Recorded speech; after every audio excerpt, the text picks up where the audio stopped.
Good evening, everybody. Welcome to the Fan Experience. We are on episode 12. For those of you who are just joining us, we are a podcast centered around sports fans to find out their iconic fan experiences. We want to know the how, the when, the why everyone became a sports fan. We have a sports fan community. We're building a sports fan community where, sports fans can connect with other sports fans for a number of reasons, including, to find somebody to go to games with, find somebody to play a pickup softball game with, or to find a MVP, as we like to say, at Playing the Field, which are the producers of this podcast. You can check that out at playthefielddating.com. So I mentioned community because sports is, it's just the world's best unifier. And over the last few days, there has been, there's been a lot going on in the sports world. So over the weekend, as many of you already know, if you're watching this podcast, you know what's going on in the sports world. You know what's going on in the world, in the United States, that is, if you are watching over here. So, a young man, had a run-in with a police officer on, over the weekend, and he took seven gunshots to the back, and since then, now this young man is paralyzed. It's tragic what happened, and over the past few days, the NBA started the trend, and they boycotted their games, and they've been boycotting their games for the last few days. MLB followed suit, so not league wide, but a few games have been boycotted in the MLB, and the NHL now is postponing tonight's and tomorrow's games for their playoffs. So they're going on a little bit of a hiatus. It is they have said that NBA is going to resume their playoffs. It's just a few days, and then they're going to come back. So while we bring this up, sports, the platform that these athletes have, I think back to 9/11, which is 19 years ago almost. A couple weeks, it's 19 years since 9/11, and what most notably, like the Mets did, they pretty much, they put the country and the city of New York back together because of how powerful sports are. So on this go round, the basketball teams decided to not play and to make their voices heard, to show not so much words but actions, and to pretty much put it out there and try to use their platform for good towards social change. And I do agree that having a voice, and peaceful protesting is the way to go towards injustice. And it's a few days, and everything's going to be back, but it was good to see the solidarity between all the leagues, and it shows that everyone's on the same page with this. So hopefully some kind of resolution can come out of it. But I want to pass it along to Rick, my co-host. Sorry, I didn't introduce you. It's all right, man. But Rick, you go for it. Yeah, first of all, thanks everybody for tuning in tonight. I've been thinking about what I was going to say tonight as the show approached, and when I came home tonight, one of the things I did was watch, what happened to Jacob Blake. I couldn't watch the George Floyd. It was just so barbaric what happened to George Floyd. It was awful, and that guy is a murderer.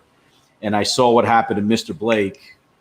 We saw what happened here in New York with Eric Gardner, with Ahmaud Arbery in Georgia, with Rashad Brooks also in that Wendy's. And what I see, what's going on, and the reason that the players are boycotting it, and I applaud them for it, is because there seems to be a lack of humanity in all of these encounters.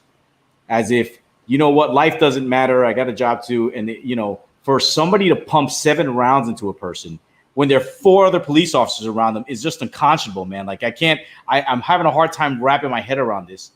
And what the players are doing by boycotting is using their power within sports to, you know, shine a light and say, hey, we have a problem. Like, and after George Floyd, you would think that that certain police officers, and I'm not saying all cops, because there are a lot of good police officers out there, but there are some police officers who, quite frankly, shouldn't be police officers. And they're behaving in such a way that you would think that after what happened to George Floyd, that, my God, some common sense, some sort of humanity, some sort of like situational awareness of what's going on, not just in the situation, but just around you as a whole, would creep into their heads. And you're just not seeing it. And it doesn't stop. And so I think that the players, and again, the NBA gets it right. You know, it started with COVID, with Adam Silver stopping the game, using their power. They know they have a power. They know they have a platform to instill change and to drive movement and drive change. And they're using that. So I applaud them for it. I think it's the right thing to do, because nothing has changed. I mean, you know, what happened to Mr. Floyd was a couple of months ago, and we're still having these incidents happening, and nothing has changed. And you ask yourself, when is it going to stop? You know, and what needs to be done, and I think what the NBA players are trying to say is, and they're not saying they're against cops, I don't think that's what they're saying, is that there needs to be some accountability. I think what's happening here is we're not having any accountability to the actions of these certain police officers, man. It amazes me that a guy pumps 7 rounds into the back of this poor guy. They paralyze him. And it's like, okay, we have to take an investigation. If that was you or me who did something like that, we'd be sitting in a cell right now. If that was any other citizen. You saw what happened also with the vigilante or the militiaman who shot 2 protesters. He killed 2 and injured another, and he walks by some police officers. And I also think the other issue that they're highlighting here is that there seems to be a dual system of justice, man. And I hate to say it, but it just seems that way. Because if it was a black kid with an AR-15 walking down the street in the middle of that, I guarantee you different actions were taken. And so they're shining a light on this. They're shining a light on this sort of double sort of system of justice. And the thing is, we need to hold these police officers accountable. Look, in any other walk of life, in any other job, you are held to a high standard. Police officers are to be held at a higher standard. They're there to protect and serve. Let me repeat that. To protect and serve. They're there to protect the public and to serve the public. The public should not be afraid of them. And it's sad, because 20 years ago when they were running into those burning buildings, we looked at police officers and God bless them, we applaud them, and they do things that their average person doesn't do. But these actions that are happening now, you know, with Eric Gardner, who was murdered, let's face it, he was murdered. He was choked out. He was murdered. Starting with that, culminating to this with Mr. Blake, what happened to him. Enough is enough, and something needs to be done. So I applaud the players for using their platform to try to instill change. But the question now is, what do they do moving forward? It's one thing to boycott games. It's one thing not to play. Like, what do you do now? And I think they need to start applying political pressure. Along with the owners of all these leagues, they need to start applying some political pressure on these leaders. They need to get federal legislation passed for a national police training academy or program. They need to start getting some legislation passed to get accountability for officers who do not act like police officers, do not act in the best interest of the public. They do not protect and serve. And that's where they need to place energies. But the one thing they shouldn't do is not play, because I think they lose their voice if they don't play. If they're on the court, if people are watching them play, they got an audience, they can drive their message home. And so the question I have now is, what do they do? And to instill change, they need to start applying some political pressure. The owners need to do that. All these leagues need to do that. All these players need to do that. Apply political pressure, apply the pressure to the public pressure, apply it to the politicians to get some serious reform done, because that's what is needed. Because, my God, George Floyd happened 2 months ago. Rashad Brooks gets shot in a Wendy's. This poor gentleman, 7 shots in the back. Who is next? Who is next? You know, and so, I hope that the players, again, apply the pressure. And I hope, people wake up to this, because it's a real problem out there. It's a serious problem. There's a lack of professionalism out there. There's a lack of common decency out there. And there's just a lack of humanity out there, in these encounters. I mean, my God, 4 police officers, you don't shoot the guy 7 times. Tackle him. Take the heat, but not shoot him. And so those have been my thoughts today, and I just hope that these players can use their platforms and at the same time condemn arson, condemn the looting, condemn burning down people's businesses, condemn that. You got to come out against that too. You got to say that you cannot destroy communities. Protest, voice your opinion, voice them loudly, but don't destroy communities as well. And so we have a real divide, and we lack national leadership as well. We need a voice in our government to sort of unite us. We don't have that. And so, I applaud the players. Use that platform, use the power to get real change. And I think, I know as the months go by that real change is going to come out of this. I don't know what it's going to be, but I think real change is going to come about this. And those are my thoughts today. Absolutely. I do feel like there was a statement in the last few days. I think a couple of days, to really just to use that platform that they're given, and to really just say, no, we're not going to play today. We're not going to just gloss over this. So Here, take a couple of days, go and look up what happened. Go and look at this, because if you're not focusing on sports, then you can sit there and focus on what was going on. And you know what? We didn't have sports for 4 months, and people saw what was going on. So they want. But if they didn't watch that, you have to watch that to just be like say to yourself, is this where we gotten to at this point, man? Yeah. And then this kid who's walking around with an AR-15 in front of cops and nobody stops him.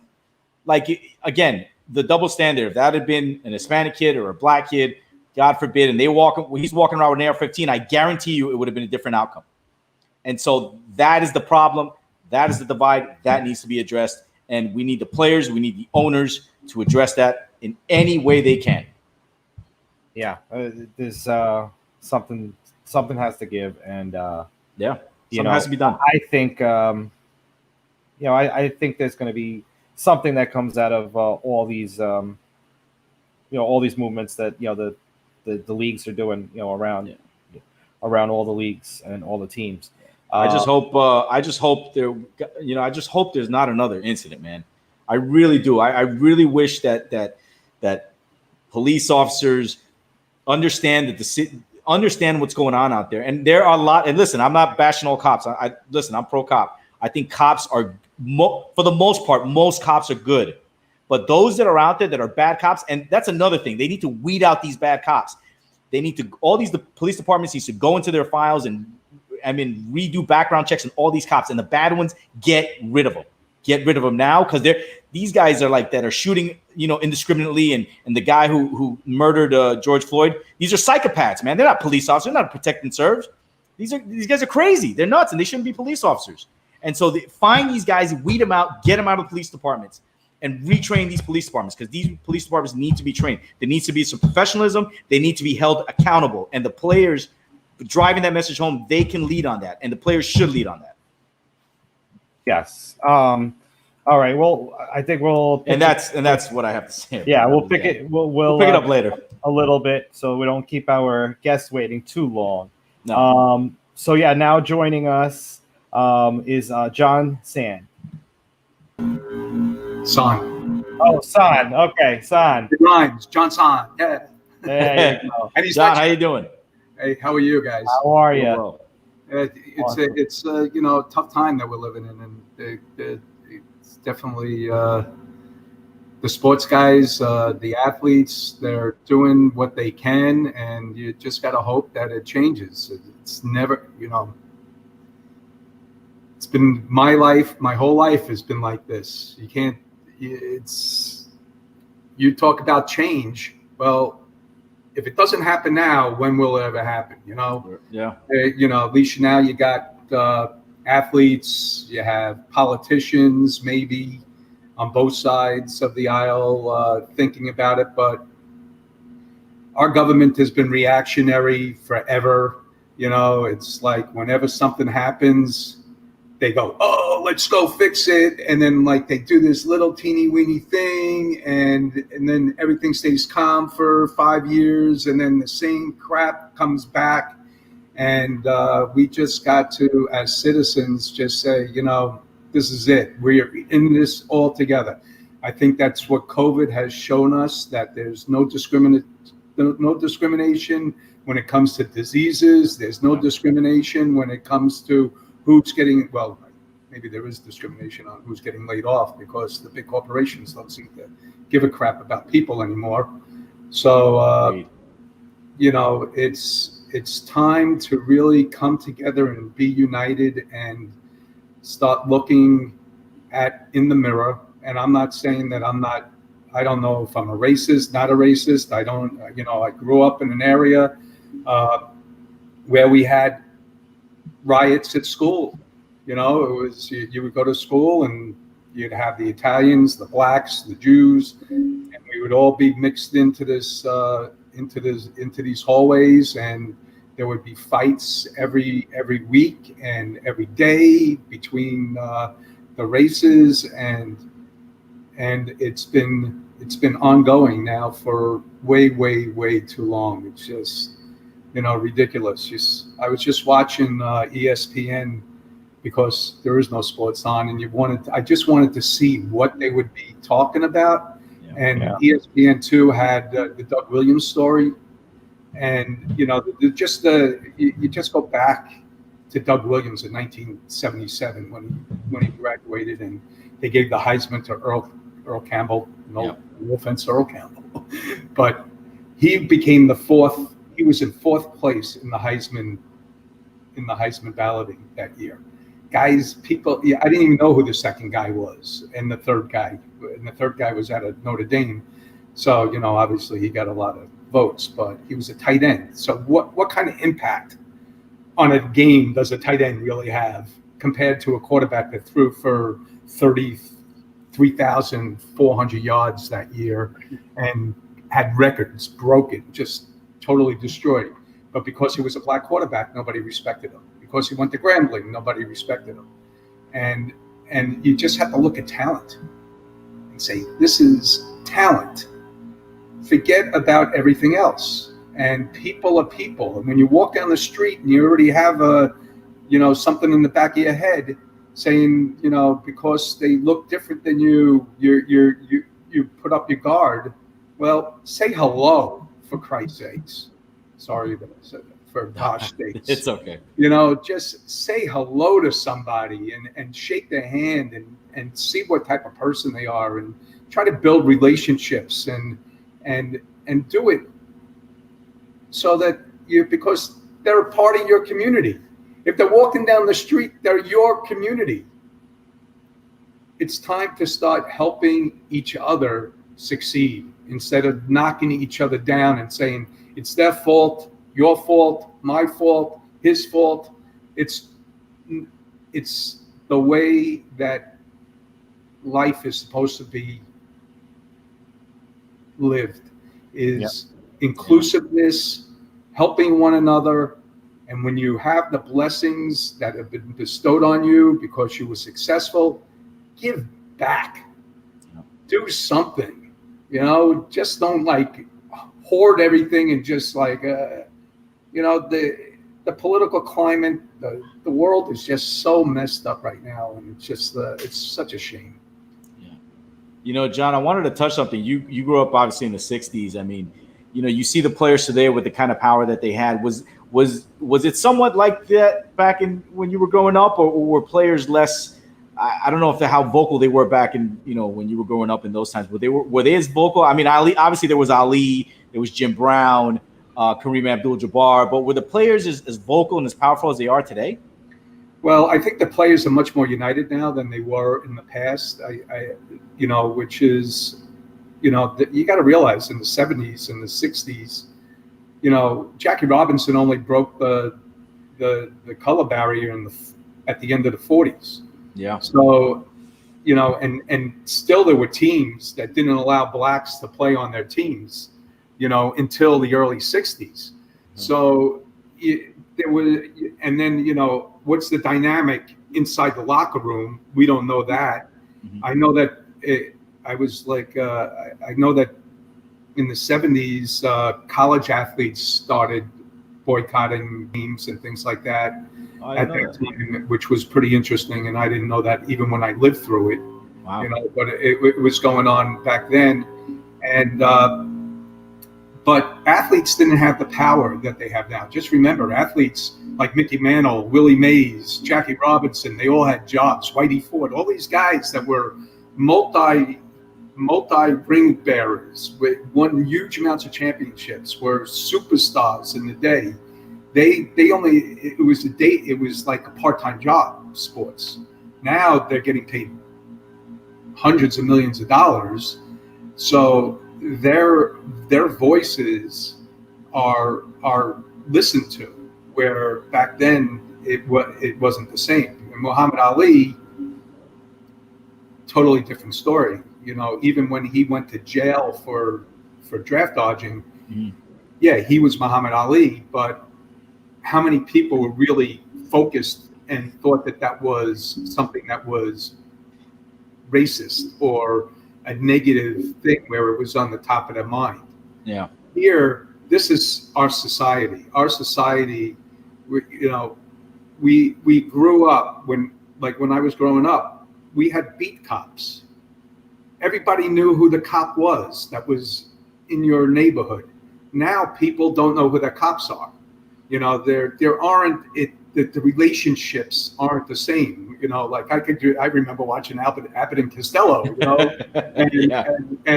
And then you had the cop that was walking down the street, always talking, "Hey Louie, what are you doing?" Yeah. And even if or Officer Krumke in West Side Story, at least he knew who the Sharks were, and he knew who the Jets were, and so he was like, come on, cut the crap, because he knew both sides, and he knew that there were good people on both sides. But he wasn't the one that was the guy that shot each other. Right. It was still the gangs that were fighting with each other for territory. So society definitely has changed. There's that. It's sad, and that's why what I'm trying to do with the last 30 some odd years of my life is to try to bring community back and start to say, hey, we need to be out there helping each other, instead of be out there giving one group more of an opportunity than another group, which just makes more animosity between races. And that's something like affirmative action. Getting black children into colleges because there was inequality at that time. Well, that began to hurt white people going to college. So now all of a sudden there's animosity between the whites and the blacks. You cannot say, it doesn't work by saying, okay, we're going to give somebody something and take something away from somebody else, and then think that everyone's going to be okay with that. You have to sit down and make a decision on how to have an inclusive society where there's equality in schools, equality in education, equality in healthcare, equality in access to capital, equality in every area in which the American dream can be fulfilled. And I think sports is the great equalizer, because when you get out there on the field, I don't look, when I played sports when I was a kid, I didn't look at who was on the other side and say, oh, he was a black kid or a white kid or a Hispanic kid. All I know is that I was on my side and I wanted to win, and I wanted to be the best that I could possibly be. And I knew that my opponent wanted to win just as badly. And when it was all over, we shook hands and we went on to our next competition or our next part of the day. And, that's what we need to start doing now. Mike? Yeah, absolutely. That's, it's the fact that we have you on today, with all this going on, I know, your background and what you're trying to do. You're trying to, you help people raise money for all these philanthropic causes, and help those underprivileged and help those people that need the help. So it's kind of fitting that you're our guest tonight, and let's. I guess tell us a little bit more, like what kind of projects are you working on, if you want to share them. Well, I'm working on a project for a nonprofit right now that wants to do holistic programs for autistic kids. I'm working with a veterans organization that wants to help homeless vets and create opportunity and jobs and get them back assimilated into society. I have projects overseas in Haiti and Nicaragua, in which the poorest people in the world just are forgotten and they need opportunity. So we look for investors. This is not a handout, it's a hand up. So when we're creating jobs, we want to get repaid. We want to use philanthropic dollars in a sense where it's just not being utilized and then gone. It's being utilized and recycled back into society and back to be used again and again and again to help and give people opportunities. It's a great movement. The way that look, I'm a little bit older than you guys. And I don't like to say that too much. But nah, you're young at heart, man. It's all good. I'm a little bit older than you guys. And when I see government and how they just spend money and on reactive, non-helpful programs where they think that they're doing something good, but it's really not doing anything, and it's a waste of my tax dollars, and then they want more, and then the political races turn into like, well, we got to tax more for people that worked hard to get their money because we now have to give it to people that don't have any money. Well, that's a lot of bull, and it's time that Americans really see that it's not working. Things aren't working the way that they were meant to work. So how do you make change? The only way that you can really make change is with your pocketbook. No matter if you're a wealthy person or a working person, you start self-directing the dollars in the way that you want them to be spent in the most efficient and effective way. And the only way that you could do that is through philanthropic ways. And the sad part about it is that the charitable world is more messed up than the political world. Yeah. Because we give food to the poor every single day, but are we really changing their situation? How many years can you continuously feed or house somebody and not get them to be now productive and their families productive in society? So it's not that it's not needed. There are people that we're responsible for. It's even in the Old Testament, the New Testament, I don't care what, the Quran, we have a responsibility to our neighbors to make sure that our neighbors are taken care of. That's why they talk about tithing 10%. That's why all these things are part of our spiritual beings, is that we know that we're on the earth. We're all God's children, no matter what God you believe in. And even if you don't believe in God and you believe in a higher spirit or whatever it is, we are all in it together. So if we're all in it together, then we have to be able to help each other. Now, that doesn't mean that we have to give and take away from our own family.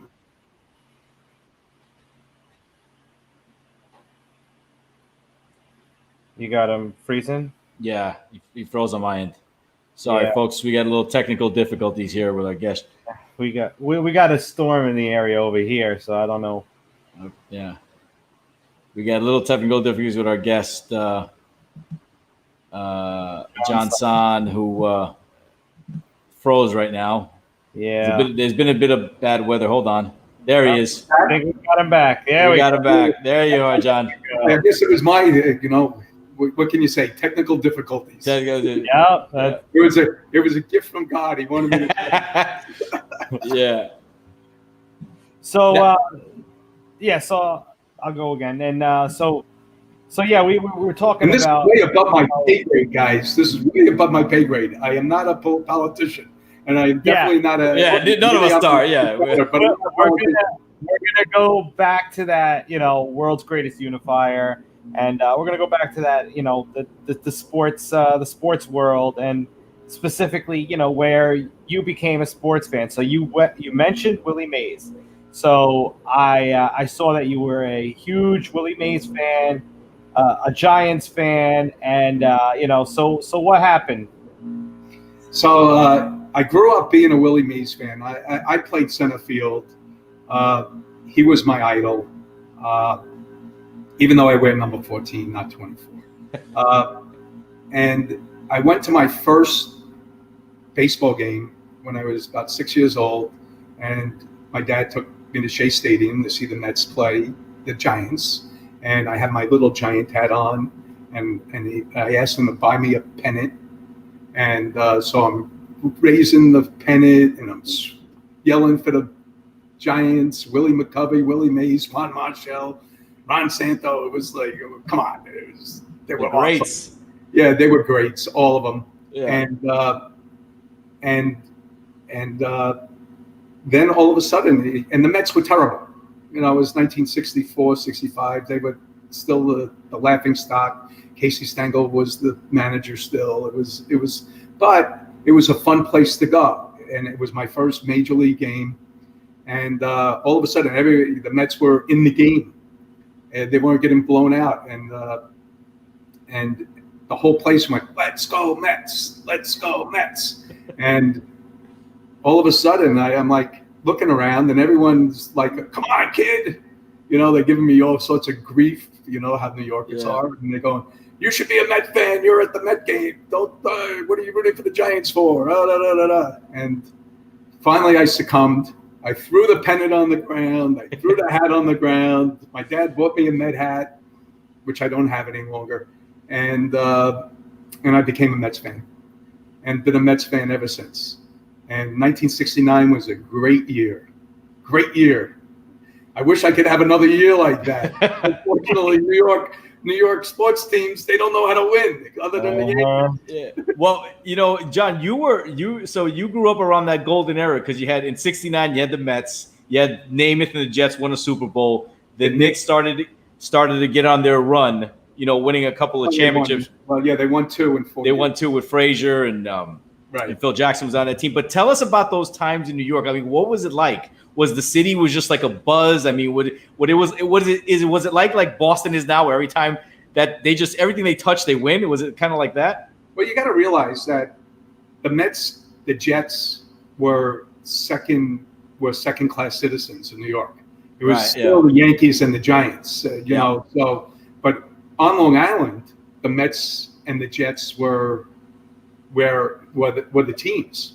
We didn't have the Nets at the time, and they ended up being an ABA team. And then when they became an NBA team, they gave away Julius Erving. So therefore, they were really never a serious team when you really thought about the Nets in New York. But it was, when you in 1968, the Jets were getting better. And then in 69, they had that magical year. And there was no better feeling than when the Jets won the championship. And then when the Mets followed, and then the Knicks followed that, it was like, come on. Yeah, because I was growing up and all I would see is the Bruins and the Celtics and the Bruins and the Celtics all the time. And when you talk about the rivalry between the cities of Boston and New York, I don't know how any New Yorker could ever root for a Boston team. And then Philadelphia is like the second worst out of all of us. So like if the Phillies were playing the Red Sox, I would root for the Phillies over the Red Sox. Yeah. I can't stand either. And, the Flyers and the Bruins can't stand either. So when it really came down to it, that's the rivalry of the cities, and the players were always on the same team. You knew who your teams were. Now it's fantasy football. So you don't even know who's on your team anymore. You can't follow players like I used to. It was like a totally different story. Players were moving around, never moved around back then. So it was you really got to know your teams, and it was just the best. Unfortunately, when you say, well, did it continue? Well, the Mets didn't win again until 1984. and well, did they? No, they were in the World Series again, but they didn't win again until 1984. And they were, and then the Knicks only won in '73, and that's long gone. Yeah. I mean, so, and the Jets, obviously, we got a one and done, and that's 50 years already, so yeah. I feel worse than how the Red Sox felt. Yeah. I feel worse than the Cubs, and I feel, and the funny thing is that when the Red Sox finally won the World Series, yeah, I said the world's coming to an end. There's, the whole status quo of the world has just totally ended, and that was like the saddest day of my life. One of the best days of my life was when Bucky Dent hit the home run, and I wasn't even a Yankee fan, but I hated the Red Sox so much that it didn't matter. Now, John, on this show, one big thing is everybody here. You're a fan of one team or another, but you moved to Florida and you decide all of a sudden to root for the Dolphins. Family first. Always family first. I have two daughters. Oh, okay. So I took my oldest daughter to an opening day game for the Jets back in, what year was this? 1980. She was born in 89. So it's like 1993 or 4. Yeah. And we were playing the Colts, and the Jets were kicking their butt. It was a 4:00 game, so we really didn't get to. She was a little kid, so I stayed till halftime, and it seemed like, and this was in the Meadowlands, which really sucked, and I lived on Long Island at that time again. So we went to the game. I'm lifting her up every time the Jets go. She's crying like crazy, and then so. We left at halftime. It took me like 2.5 hours to get home because the Jets always played their home opener on the same day as the New York City Marathon. So you really couldn't drive around. And so I figured I'd go through the city instead of going around, and that was a big mistake. And so it took us forever. So we were winning 24-7 when I left at halftime. Yeah. I didn't even get through the Midtown Tunnel, get back to Long Island, and the Jets were losing 28-24 by that time. And I think that was the year Kotite was their coach, and we didn't win a game. So it was a horrible, horrible time. But then when she would watch me watch the Jets at home, she saw her first Dolphin game. She loved the helmet. She loved the Dolphin. She loved the Dolphin on the helmet, and she became a Dolphin fan. Why? I don't know. But when I had a daughter who was a football fan, I didn't care. Right. Still, when I was in New York, I was always a New York Jet fan. Moved down here. My older daughter was in 3rd grade by that time. And I bought season tickets for the Dolphins right after Marino and Schuler retired, because there was no way I could root for the Dolphins with Marino and Schuler on the team. So I was the guy that totally destroyed the whole Dolphin mystique, because the second I became a Dolphin fan, that was it. They turned into the Jets. So I became, when I went to the games, how could you root against the team that you're seeing all the time? So through high school and everything, I became a Jet fan with my kids. My daughter went to Florida State, big Florida State fan. And family first, as I say. but my heart was always with the Jets. But then it was fun to give my brothers grief, because the Dolphins would keep ruining everything for the Jets every year. So it ended up being okay. Yeah. But it was not fun. And now I'm a Jet fan again, and it's not fun. Eventually, I love my teams, the Jets, the Knicks, the Mets. The best thing the Mets did this year was walk off the field today. Now I don't have to think about them losing or blowing the lead. I feel so bad for DeGrom. He's like, come on. Guy leaves a game 4-1. It takes 1/3 of an inning for them to blow the lead. Yeah. It's like a joke. Yeah. They're a horror. Well, it's horror show.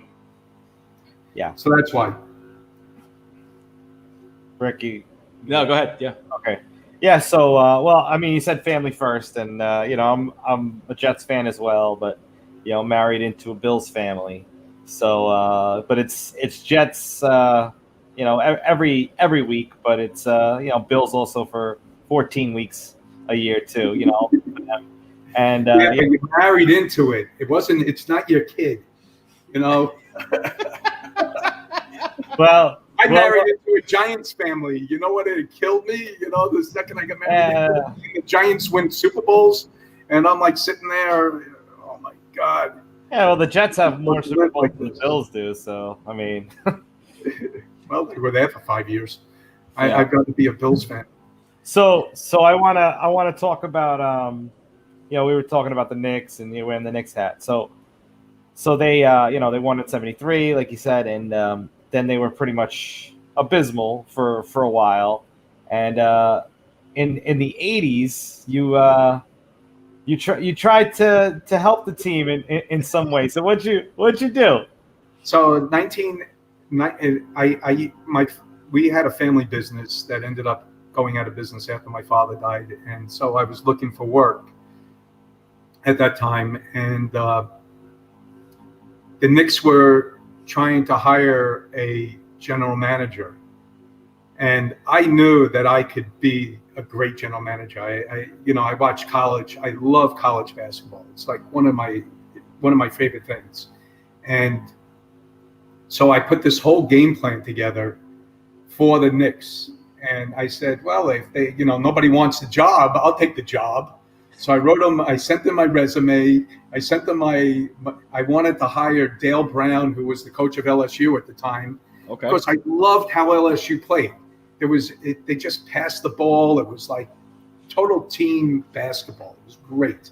Where North Carolina with Dean Smith was always a great team, but they would dribble the ball for like 3.5 minutes, and slow the game down because they didn't have the 30-second clock back then. It was boring. Where Dale Brown was exciting, and his players always played with energy. There was passing, there were plays, and I said, well, that's what the NBA is missing. They need somebody like Red Holtzman to come back and say, hit the open man and then shoot the ball. None of this one-on-one crap, and let's go. And they sent me a letter saying thank you very much. Pretty much, that was it. And if there was money to be made in the sports world back then, really there was none. Maybe I would have applied for some other position with the Knicks at that time, but I figured, let's go figure out what I'm going to do for the rest of my life. Yeah, you got to shoot your shot. You did. Yeah, hey, man, you got to go for it. And you got the letter saying, they actually reviewed it. I mean, somewhat. They reviewed it enough to get your name and address. Well, that's it. They did acknowledge it, so I thought that was pretty cool. But that was way before the current management, which has to change. Yeah, they hired some guy named Dave DeBuscher. I guess he turned out okay. No, it was Al Bianchi. It was Al Bianchi? I thought it was Gordon Sterling in '85. Nah. No? Okay. DeBuscher came in the 90s. I think that's when they got Ewing. Yeah. So Al Bianchi did nothing for the Knicks for those 5 years. or 4 years, and then the Busher was next. He got lucky and got the Ewing. You got Ewing in the '85 draft, yeah. And then they never got a guard to help Ewing out. They thought John Stocks was the answer. And, you know, all you had to do was watch the games and know that John Stocks wasn't the answer. So I don't know what Pat Riley was thinking at that time either. You know, maybe that's why he went to Miami and stole all these great players and made it sound like he was the greatest coach of all time. I got a good story about that too. About the Miami Heat, who were one of my most hated teams. Yeah. Well, listen, John, it's been a pleasure talking with you. Thank you. Where if somebody wants to do some philanthropic work with you, how do they find you? How do they reach out? Well, my phone number is 561-716-0800. I'm on LinkedIn, Jon Sahn, JONSAHN. I'm a director of iCause Global Foundation, which is icauseglobal.org, and you can see the work that we're doing. And if you want to participate, you know, give me a holla. And then I have a consulting business, and so John at Impact Investments with an S.world. There it is. It was a pleasure giving you all these sports stories. I love it. And, no, it's great. We got to do it again. I really was not anticipating talking about, you know, somebody being shot in the back, but let's all pray. No, yeah, we're. Let's all put it out there and meditate and manifest love and peace and humanity and get things going in the right direction, because the world we have kids. We want this world to be a place where we can be proud that we're citizens of it, and, you know, create something that's really going to be meaningful and beautiful for everybody.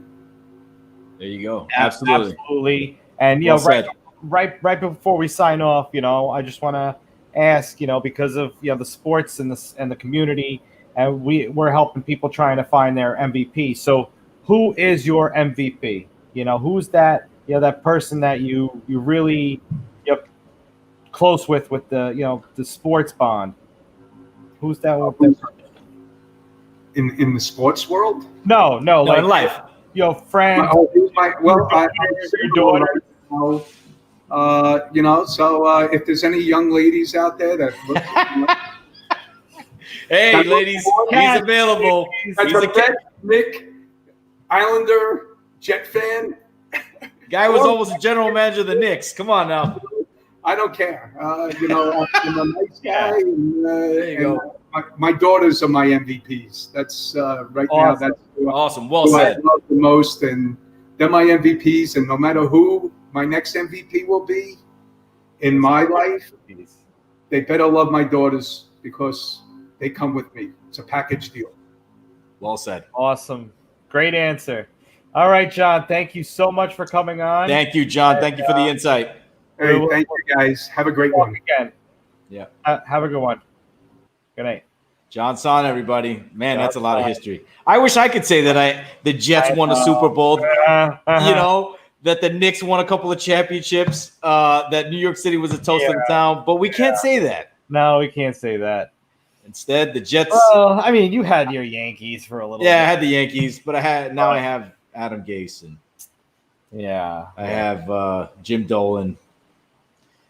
Yeah, I mean, I'm pretty beat. I'm pretty depressed. Yeah. Anyway, moving on from that one. Speaking about the Jets, they canceled practice today. Yeah. Just like they've done for the last 15 years. Yeah. But anyway, so yeah, let's move on real quick to the AFC South real quick. Let's try and bang them out a little bit. Yeah. So I guess we start with the Colts. Colts, who are favored to win the AFC South. You know, Phillip Rivers comes to town, and you know, hopefully revitalizes that team. They have a great coach, and you know, I have always loved Phillip Rivers, and he's gotten a bad rap for a couple of years now, but I always liked him. So let's go at Jacksonville to start it off. Oh, it's over under of 9, by the way. Yeah, I think they're covering that. Yeah, easy. I'd take them at Jacksonville. They're better than Yeah, Jacksonville. I agree. Versus Minnesota in Indy. I believe we gave that to Indy. Yeah, we give it to Indy. They're 2-0 there. They lose to my beloved Jets. The Jets win that game. They lose to the Jets? They lose to the Jets. All right. All right. I have them 3-0 there, but Okay. because it's in Indy. At Chicago. Oh, they're home. They're home for that game. Oh, I'm sorry. I thought they were on the road for that game. No, they're in Indy. Yeah. The Jets don't have receivers right now. I guess I give it to them. I don't know. Yeah. 3-0 at Chicago. They have the better quarterback situation until Chicago straightens their problems out. I think we gave that to Indy. I think we gave it to Indy. I believe we did. 4-0 sounds right. At Cleveland, that could be an upset. America's game of the week. Yeah, that's an upset. Yeah, 4-1 versus Cincy, 5-1. 5-1. A bye week at Detroit. 6-1. 6-1 versus Baltimore. 6-2 at Tennessee. That's a division game. Thursday night. Coming off Baltimore. That's a loss. Yeah, 6-2. 6-2. No, 6-3. 6-3. Yeah. Versus Green Bay in Indy. I could go either way. I'll give it to the home team. All right, 7-3. Then I think they beat Tennessee. Yep, 8-3. 8-3. At Houston. 8-4. At Las Vegas. I think we gave that one to the Raiders. Yeah, 8-5. 8-5. Versus Houston at home. That's going to be for a division. I'm giving it to them. 9-5. I agree. At Pittsburgh, December 27th. I think we gave that to Pittsburgh, right? I think so. Yeah. 9-6. 9-6. And then versus Jacksonville to stop it to end 10-6. it. 10-6. Yeah, they just clearing it. Yeah. Well, the toast of the town and the AFC South. With Ryan Tannehill over there. It's amazing what that guy did with his career, right? I mean, he had Adam Gase. He was brutal. Well, I mean, come on. He had Adam Gase. Oh, and by the way, did you see? I mean, we could hit it on news and notes, but the Jets just made a trade for Kalen Ballage. Yeah, let's save that for news and notes. Yeah. Anyway, so Tannehill, Henry, the over/under for them is 8.5. They're getting less love than the Colts are. That's interesting. But okay. I think there's not a belief in Tannehill. I think they think he's a one-hit wonder. At Denver for a Monday night Titans-Denver matchup. It's a little weird for the first week of the season. They're usually divisional games, but okay. Yeah. Did we give that to Denver? I think we did give it to Denver. We did give it to Denver. I love the Broncos, man. You're a fanboy. Of the Broncos. Versus Jacksonville, 1-1. Okay. At Minnesota. 1-2. Yeah, I agree. Versus Pittsburgh. I give that they'll win that game. 2-2. Okay. Yeah, I agree. Versus Buffalo. Buffalo's a good. I think that I think they take it because of being in Tennessee. Yeah. All right. 3-2. That could go either way though, because Buffalo is a good team. I mean, if Buffalo gets off to a good start, they could take it. So, but I don't know what kind of improvements they made as far as stopping the run this year. I know that their secondary was great, but I don't think their run defense was that great last year. And Derrick Henry is a beast. You're right. So I want to. Right. So what are we at? 4-2. Yep. 4-2. All right. Versus Houston. That's a loss at home. Houston, they're winning that. Houston's winning that game. Yeah, even though it's at Tennessee. I don't think they're winning 3 in a row. Pittsburgh, Buffalo, Houston. I think they're dropping they gotta lose one of those. Yeah. All right. Okay. 4-3. 4-3. No, that's no. We're off. No, that was week 6. We're 3-3. I think we're 3-3. Yeah. Bye week at Cincy. I think they take that. Yep. 4-3. 4-3 versus Chicago at home. 5-3. Indianapolis, we gave them that 6-3. Yeah. At Baltimore, 6-4. 6-4. At Indianapolis, we 6-5. 6-5. Versus Cleveland, I'm going to give it to Tennessee because I think by this time Cleveland's done. Yeah, 7-5. At Jacksonville. Letdown game? No. It's a division game. I don't see Gardner Minshew leading these guys. I give it to Tennessee 8-5. I agree there. 8-5. Then they got versus Detroit 9-5. So that puts them at the over. I think they could lose the next two games at Green Bay, at Houston. Yeah, it's going to be freezing in Green Bay and Houston by that time. But yeah, all right. So I mean, we'll put them at 9-7. Houston has left at that. Yeah, if they play 9-7, they're just clearing there. Yeah. All right, let's move on to the. You know what? Let's leave the Texans for last. Okay, why not? Go to the beloved Jacksonville Jaguars. Yeah, 4.5. The Gardner Minshew Jacksonville Jaguars. 4.5. Jeez, 4.5. Ugh, that's a tough one. Well, I haven't really looked at the schedule, but I'm gonna go with they just make it. You know, I think they just make it. Okay, so versus Indianapolis, did we give that? We didn't give it to. Okay, 0-1. 0-1. At Tennessee, 0-2. Versus Miami. Thursday night game, coming off a game against Tennessee. Yeah. I think they win it. 1-2. 1-2, okay. At home? Remember, Fitzpatrick is the quarterback, so. Yeah, I know. Okay. But, all right. 1-2. I don't. All right. Well, they're definitely winning well, no, they're not definitely winning the next one at Cincinnati. I think we gave that to Cincinnati. Yeah, we gave it Cincinnati, so they're 1-3. 1-3. At Houston. 1-4. Versus Detroit. I think we gave that to them. Did we? Yeah. Yeah. 2. So 2-4. 2-4. Going into the bye. Bye week at the Los Angeles Chargers. We gave that to the Chargers, I believe. Excuse me. Just had a sneeze there. Thank you. I believe we gave that to the Chargers. 2-5. Okay. Because it was in LA, so that's a tough go around. Oh. Yeah, you froze for a little bit where I did. Yeah. All right, 2-5. Oh, okay. Versus Houston. Yeah. 2-6. Yeah. At Green Bay, 2-7. 2-7. Wow. Versus Pittsburgh, 2-8. Versus Cleveland. That's a tough. I give it to them. I think we gave that to them, though. I don't know. I kind of feel like Cleveland's getting that one. You think so? Yeah. I don't know, man. I don't even know if Baker Mayfield's playing at this point. I got him at 2-9. I got him at 3-8. And then at Minnesota, that's 2-10. I got him at First Tennessee, they're winning this one. Okay, so I got him at. So what do you got him at? 3-10 for me. I got him at 4-9. At Baltimore, 3-11 for me. 4-10 for me.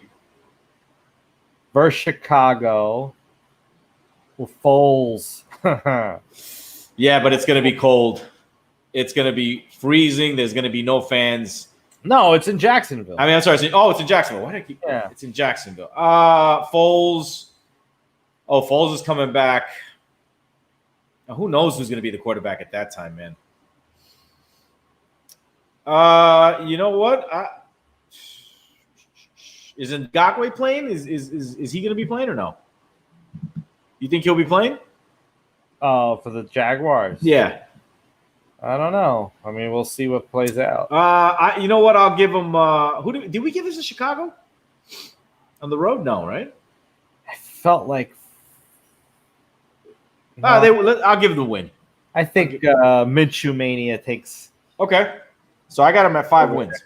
Yeah, so you got I had him at because then at Indianapolis and we had them losing that one. Yeah, so I got him at 5-11. You got him at 4-12. 4-12. So I just missed the over there. So we're one away there. So I mean that's a good line then. Yep. It's a great line by Vegas. All right, Houston Texans, the DeAndre Hopkins And David Johnson edition, Houston Texans. Deshaun Watson's still the man over there. Yeah. Will Fuller, Brandon Cooks comes to town. Yeah. Kenny Stills is still there. JJ Watt on defense. But their over under dropped 3 wins since last year because of DeAndre Hopkins. And the coach, Bill O'Brien, man, does not come. He just doesn't come through in a big spot. No, does not come through in a big spot. So this time last year, they were sitting at 10 and a half at an over under. Now they're going at 7.5 because DeAndre Hopkins left. So they started off at Kansas City. We had Kansas City taking that one. Yep. 0-1. Then versus Baltimore. 0-2. 2. At Pittsburgh. This is a do or die game because if they go 0-2, like this is almost like a 3. Yeah, that would be. This is like a season saving game. So I could see them going 0-3. Yeah, I agree. Versus Minnesota, I could see them beating them. Yep. So let's go 1-3. 1-3. Jacksonville 1-4. At Tennessee, they're losing to Jacksonville. Oh, sorry. No, 2-3. 2-3. Okay, yeah. Oh, I was about to say 2-3. I apologize. At Tennessee, I think we gave that. Did we give that to Tennessee? I think we did. 2-4. Versus Green Bay, 3-5. Yeah, I agree. Yeah, that's at home in the dome. Yeah. 3-5 bye week. No, that's 3-4. Okay. Yeah, that's 3-4. Yeah. At Jacksonville, we had them sweeping Jacksonville. I think we did. Yeah. So that's 3-5. Right. At Cleveland, I think we gave that to Houston. Yeah, let's give it to Houston because Cleveland's got to prove something. Yeah. 4-5 versus New England. 5-5. 5, yeah. At Detroit. That's Thanksgiving. I'm giving it. I think we gave it to. I think we gave it to Houston. Yeah, I agree. 6-5 versus Indianapolis. They were splitting those, so that was a win. 7-5 at Chicago. That one could be cold. So, I'm going to go with Chicago on that one. Yep. 6. At Indianapolis, we had that one out as a loss. 7-7. Then they got versus Cincinnati. 8-7. 8-7, and then Tennessee to end it off in Houston. I think we gave that to Houston, so 9-7. So we got them. We got them covering. Yeah. Okay. So they got the over. Yeah. Yeah. All right. So let's should be a fun division to watch. That's going to be good. That division and the NFC South is going to be exciting to watch. Do you think David Johnson comes back to form? He hasn't been right since that wrist injury, man. But he's got an offensive line over there. It's not like he's playing in Arizona. He's got an offensive line over there. He's got Deshaun Watson, so they got defenses have to worry about him. Yeah, I mean, I could see David Johnson having over 1,000 yards easy, and having like 10, 12 touchdowns. So I could see that happening. I can see he can have a big year. I don't see why not. Yeah, absolutely. All right, so let's touch on some news and notes. So it's obviously it's a lighter day, on news and notes, but it's it's a very heavy day in all the other aspects of the world, the sports world, just everything. But the Mets today, they went out there, stood for the national anthem, them and the Marlins. Then they had 42 minutes of silence, laid a Black Lives Matter T-shirt on home plate, and they walked off the field.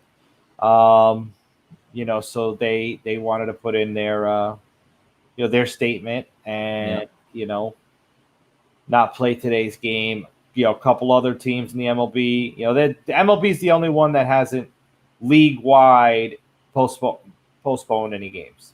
Yeah, but there was a lot of a lot of teams that did postpone them. Like we mentioned before in the opening, NHL finally, is joining this boycott for 2 days. They're going to return to their regularly scheduled playoff games on Saturday, I believe. And so yeah, I touched on the Jets. They have a couple of injured wide receivers right now, and they're looking for more. Rashard Perriman, Denzel Mims are banged up, and they just signed. They traded a draft pick to get Kalen Ballage, who was formerly of the Miami Dolphins, and a product of Adam Gase. And Adam Gase really liked him. So what's this going to mean? Does it push? Well, Gore was there for Gase too, right? Gore's there, but no, Gore in Miami when he was. Yeah, he was there with him. Yeah. So. And he likes Adam Gase. It's funny. He's the one player that actually come out and said, listen, I like playing, other than maybe Peyton Manning vouching for him. He's the one guy who's come out and said, I like playing for Adam Gase. So I don't know what kind of connection they have, but he sticks up for him. Yeah, well, we all know Le'Veon Bell walked off practice yesterday. Or was it 2 days ago? But, they said that it was due to an injury, but really he was just fed up with not being able to get the ball and really, letting him do his thing on the field. So it just shows that Adam Gase, and he was vocal about it when they signed Le'Veon Bell. They didn't like him. So, he's a great talent. So I really, that's one of the many reasons I don't want Adam Gase as our coach, but but who knows? Now they got Kalen Ballage. Now they got Frank Gore. All people that played for Gase before. Gase likes them, wanted to bring them in. So who knows what Le'Veon Bell is gonna do this year? How many carries is he gonna get a game? How many times they're gonna use him in dump offs and check downs and stuff like that? I feel like Le'Veon Bell is the best answer for Sam Darnold. But if they're not going to incorporate him in the game plan, then they're really doing themselves a disservice. We need Jon Sahn to go and apply to be the Jets head coach. All right, this one you're getting.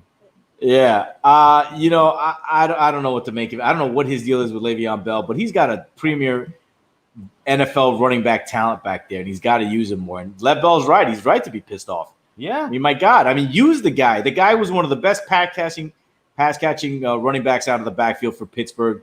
He was averaging, got over 1,000, 1,200 yards. He's a beast.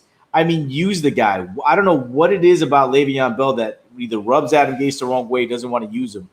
But, help Sam out.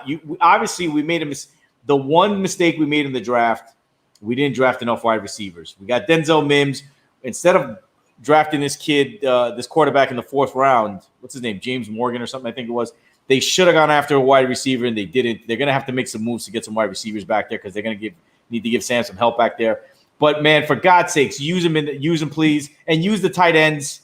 You got Ryan Griffin. You got Wesco, and you got Chris Herndon out there. Use them, man.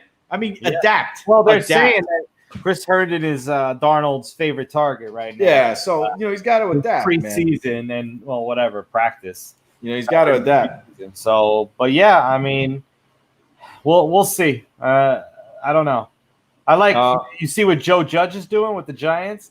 Yeah, well, the Giants are having a cornerback problem, which is good. Not good in a sense, but it's good for our boy Chris Angulo. Chris, if you're watching out there, we're rooting hard for you, man. Oh yeah. This is an opportunity for you, brother. Take full advantage of it. So if Chris can get on the field and make some plays in training camp, then hopefully he can stick on the team. I have no doubt he's working hard. Oh, he's definitely working hard. Show, and you could see it. You could feel it. Yeah. That work ethic is. It's there. A lot to be desired there. So it's Chris. We're pulling for you. We're rooting for you. We want to see big things. So number 33, show them where it's at.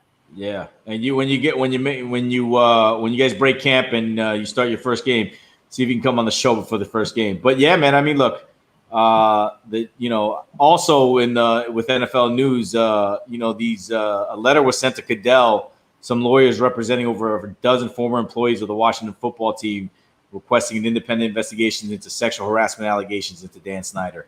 I mean, if this is not a message, if this is not a sign to Roger Goodell for him to get on the phone and just say, look, man, enough is enough. Sell your stake in the team. And I think this is where this is going to end. I mean, how much worse can this get? He's got to sell a team. Sell it. Do us all a favor. Sell it. Yeah. You know, you've had it for what, 15 years? You can't win. You got sexual harassment allegations left and right. It's a disaster. You don't want to change the name. I mean, come on, dude. Sell the team. Yeah, and he went out there and said he needs to pay more attention to the team because they're losing because he's not paying enough attention. I don't know, man. No, he's the reason that they are losing. He's their Jim Dolan. I mean, there's no other way to say it. He's too involved and doesn't let doesn't let the people that actually know what they're doing do anything. Yeah. So I mean, it is what it is. What do we got? What else? Also, back to the NBA. You know, it was. I was reading this article on ESPN that Michael Jordan, who's the owner for the Charlotte Hornets, he was the voice of reason during the NBA owners meeting, trying to bridge that gap between the owners and the players. Basically letting the owners know, hey, let these guys express themselves. Let these guys, if they want to boycott, let them boycott.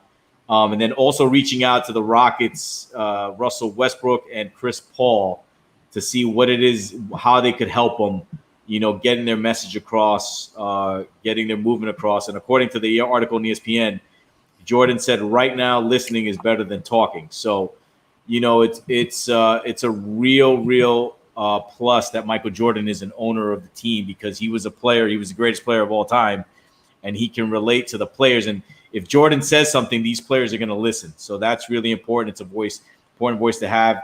And if the players and owners can work together to put some pressure, put political pressure on these elected officials to do something, I think it's great, man. And it's what we need. Absolutely. Look at that. Michael Jordan is he's the GOAT. He's the greatest of all time. That's it. Yeah. I mean, he's doing it, on all ends, all angles there.